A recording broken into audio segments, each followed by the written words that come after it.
staying in alignment with that, are niggas still arguing? Be honest. Are you arguing with anyone? Who are we arguing with? In 2021, are you arguing with anyone? No. Yeah. I'll keep it pushing. Right? Nah, because I'll be right. Yeah. Yeah, like, you know what I mean? Like, what kind of nigga argue when you right, bro? Like, hey.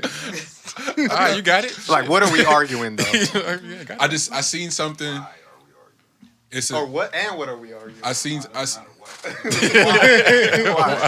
are we arguing? I feel you on that. Yeah. I seen something.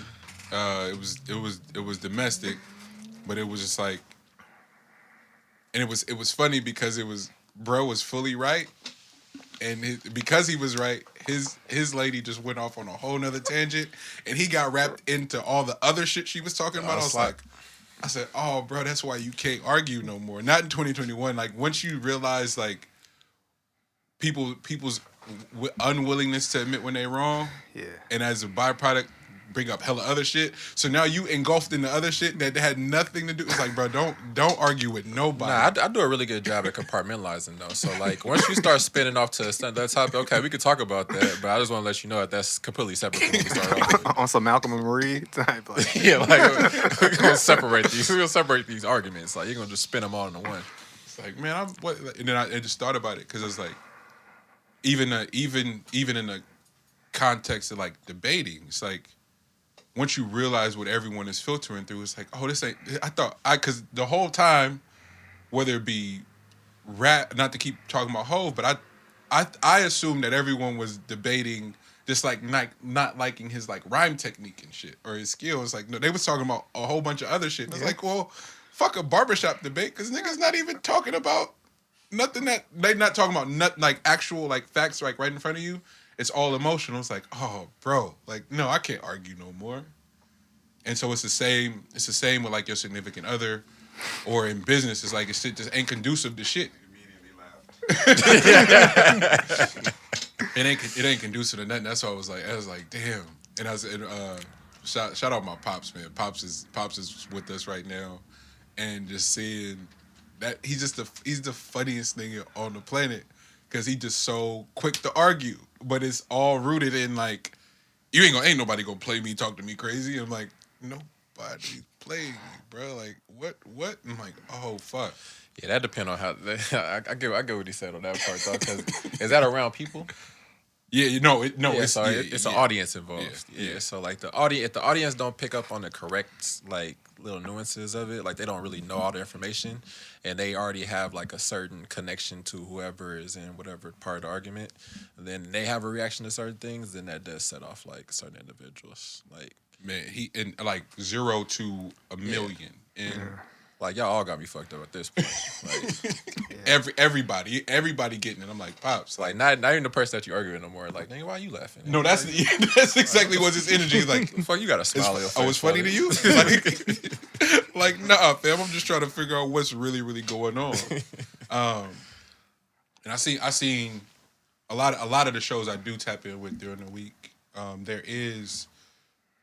It's dope to see people outwardly and openly speaking on addiction and shit, and like dealing with it, whether it's personally or like shit, loving somebody with an addiction is a whole nother level of like sickness for real. And just seeing it become, normalize is weird to say, but also become a topic of conversation because that shit is hard. It's super hard, and you do need spaces and family and friends and people that you trust to confide in because it is so delicate, right? And so just anybody dealing, because and it's back to the pandemic shit, like watching what the pandemic has done to people economically, but also like mentally. Mm-hmm. Whether you are out of work, whether you have been isolated. I want to say the domestic disputes shit was up something crazy, like 80% in the height of the pandemic. Suicides are up. Deaths by alcoholism are through the roof. Like it's a lot of and overdoses as well. So online bullying. Yeah. Also, to act like none of that is a thing. I truly don't fuck with the disingenuous part of it. It's like, yo, we want to get better, we want to help, and that's one thing people aren't willing to address. But But shout out to the people who are doing the work. There are some really, really dope programs out there to get people help. And really, people getting killed in person is down, but it's more efficient. Like because it's somebody. It usually, my bad, G. It is. Yeah. It's usually someone that knows you, but now you can damn near guarantee it's somebody that you know for real. Yeah, and it's less like places to be that are like open or whatever. So if something's going on, they're going to find you. You know what I mean? So like folks, like if they ain't seen you, you know, like over the course of the last 6 months or whatever, don't think that shit is like dead. You know what I mean? Like it's just the opportunity hasn't presented itself. So that's coming up. You know what I mean? It's just like shit is about to start opening back up, but it's not gonna be peaceful. You know what I mean? Like it's gonna be some shit that ain't been unraveled over the course of the last 8-9 months. You know what I'm saying? So, and it's gonna be less places to go. So it's more likely of an efficient situation where, you know, the unfortunate bystanders will be involved, but that's a part of it. The addiction and the arguing thing I brought up is because it's one of the things that sort of unraveled from this whole experience is like how universally there's this idea, or not even an idea, there is this confusion of codependency and love.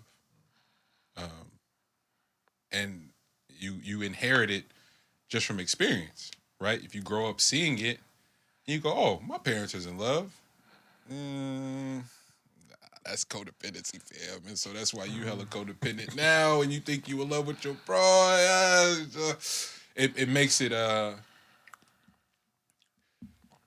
it's interesting, right? Because rewiring and trying to just reimagine these spaces and, you know, and set boundaries. It's just starting off setting boundaries, right?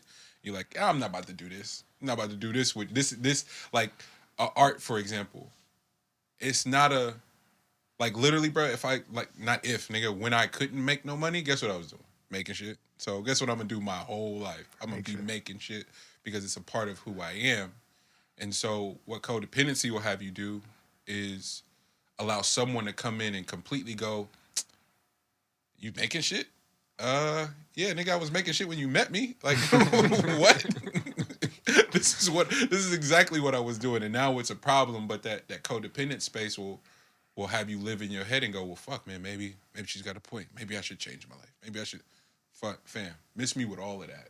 Like, because I would like to consider myself a fluid being, and just like, if I'm wrong, I'm wrong. You could press me, and there them days you catch me off guard. I probably ain't 8 or something where I'm gonna snap back, but for the most part, you can pull my coattail. And ultimately, that's what probably drew them to you. And now you need to go figure something else out. Yep. Yeah, that nigga open up the whole can on that one. What's the Patrice O'Neal shit? He has the boat and the fisherman analogy. He said, I had a boat, I was a fisherman. I cast my reel, I caught your ass, and I usually throw the fish back in the water, but your ass stayed on the boat. You actually hopped back in the boat, and now you want me to sell my boat. Fuck wrong with you? Like, it's like, oh damn, that's exactly what happens, right? And so the part of the responsibility you can't displace is your role in it, right? And whatever sort of fulfillment you get from someone being codependent upon you too, right? Like, bro, the entire premise of the film that I was trying to get everybody to fucking watch. Which one? Malcolm and Marie. Oh yeah, oh man, yeah. Like Yo. codependency that you don't realize you're in. Yeah, you know what I mean. Like you don't realize what the source of your power is coming from. Yo, he was way more toxic than her though. Oh shit, a ton. But it's Bro. not. It's not all talked right, about because yo. because Elle said that the first time, and I was like, I don't know if I feel that way. I don't know if I feel that way. It's not talked about because of like the male on male energy that tends to take place, where like men can kind of see a little bit of that in themselves. You know what I mean? Gotcha. So like you're not gonna call yourself out on something. So you calling me toxic? That's not what I'm saying. I'm saying both parties can definitely be toxic. That's not what I'm saying.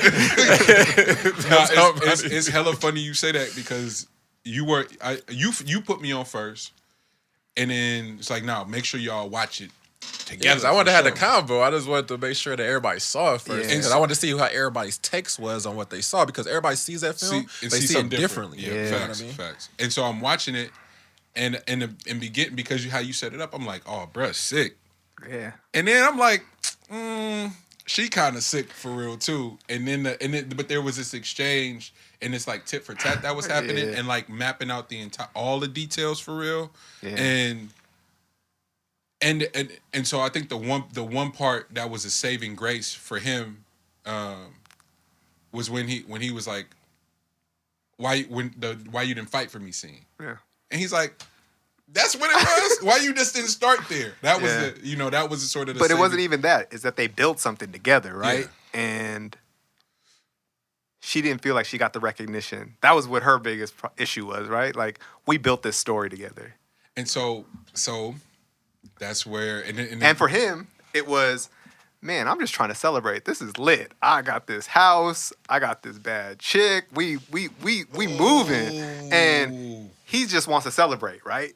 But she's got something that she's experiencing, and she doesn't know how to kind of compartmentalize it for a conversation tomorrow because it's written all over her face. And that's what happens in relationships. But were we recognizing throughout this film that she was trying to put it off? Yes. She told him that it's best that we do not talk about this now. Yep. That was an opening for you to then continue to probe. Yeah. But if you see your partner with an upset face, you want to know what's happening. Like, are you gonna really be able to enjoy yourself? Are you going to attack your partner in that instance? No, I'm not going. No, I'm definitely not. Once you but see I'm gonna that- keep asking, like, what's wrong? What's wrong? Nah, fam. The pouty face is already hijacked the whole night. Fuck out of here with talk about it tomorrow. This not the good. No, nigga, you been pouting all night.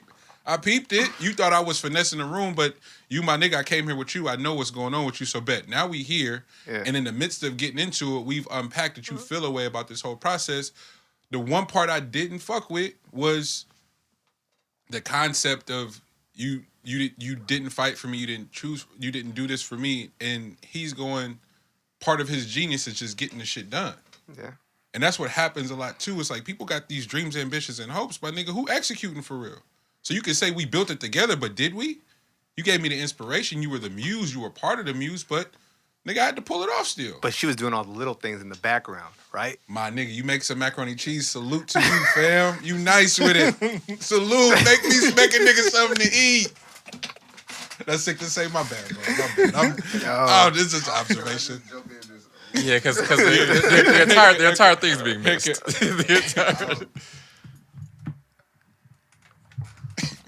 I believe it's everybody's fault.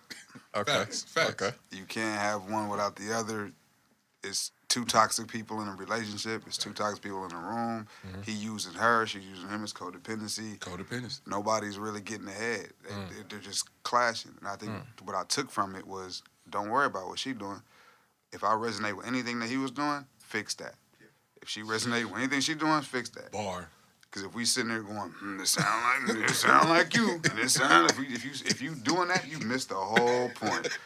The movie made you feel something because everybody's like that. Facts. If it didn't make you feel nothing, then you good. This ain't even Or for you you. a But if you psychopath. watched it, you was like, yeah. If you watched it, you was like, man, my girl, dude, that is her. Then you the problem. Because the first thing you do is point the finger. Yeah. So I'm kind of out of that. Like, it don't matter. That's It is. that's It's nigga. That's too the toxic. evolved. That's the evolved That's the version of yeah, it. for sure. In the best ways. It's the greatest observation. All right, so are we missing the part though? Like the whole thing, like if we were to deep dive into like the psyche of it, right? Are we missing the part where you have a partner that you got with them at a certain time, and the part of your strand that you had was that you found a weaker individual, and in parts of that you fed off of that weaker individual. You created some material off of that, but not recognizing throughout this time that weak individual is gaining strength as they come along. So as they're putting their story into this, they're actually gaining a little bit of strength each part of the way, right? So by the end of this, you've completely disregarded the fact, or haven't even been able to see the fact that this person is probably even stronger than you as an individual, because throughout this growth period, this person has grown about this much as opposed to you barely making any type of waves. So that's really what it came to towards the end, is that you're not even realizing that you're actually in the role that I originally played. You know what I mean? Like, the roles have been reversed, but you're seeding all this fame and all that stuff like that off of the story that I gave. Like, it was off of me, basically. So yes, bravo to the work that you put in, and you did execute. Great fucking job. You know what I mean? Like, you did all that. But I would like to see you now execute the next frame without me being involved in it. You know what I mean? Like, that'd be an interesting take to see if there was a part 2 of a Malcolm and Marie. What did you do after that film? You know what I mean? Like, what was your next phase? If it's codependency, then they both do nothing. Cause she can't grow without him. She can't grow without him pillaging from her. Like, she needed that. She needed to feel valued in order to even grow. Yeah. She was in the gutter. Mm-hmm. You know what I mean? He like, I'm gonna clean you up, and that's his sickness. Yeah. Like, right. I'm gonna try to fix her. So I think to me, that was the point that I took from it. Like, you can keep crashing, or you can both say we both using each other equally. So ain't no moving forward unless she finds unless she heals from that completely, and he healed. But it didn't look like that. It looked like they were just going to ride off to the sunset and be crazy. And we know, like, Bobby and Whitney's, they work out sometimes. Like, the way that more mac and cheese for everybody. The way that ending went, though, when that day woke up and she was gone, that panic, that day almost lost his goddamn. Hey, if she would have been gone, that was the telltale of the codependency thing. It's like, oh, this is what this looks like. To your point, who else you gonna get these rocks off to? Man, you executed. You know, you executed. You did all these things, and that was the moment for me, because I was hanging on the, well, nigga, he got it done. Somebody had to do it, and it was like, well, did you really? You know, it's like, oh fuck, and then to wake up and have that panic attack, damn near, it's like, oh, you codependent as fuck, bro. You popped all that strong shit. And had a meltdown, I think they did. David Washington, both of them did it. They bodied it. Oh, yeah. But that panic scene, without saying any words, was like, ooh. Yeah. He ain't developed the left in that relationship. You feel me? No left.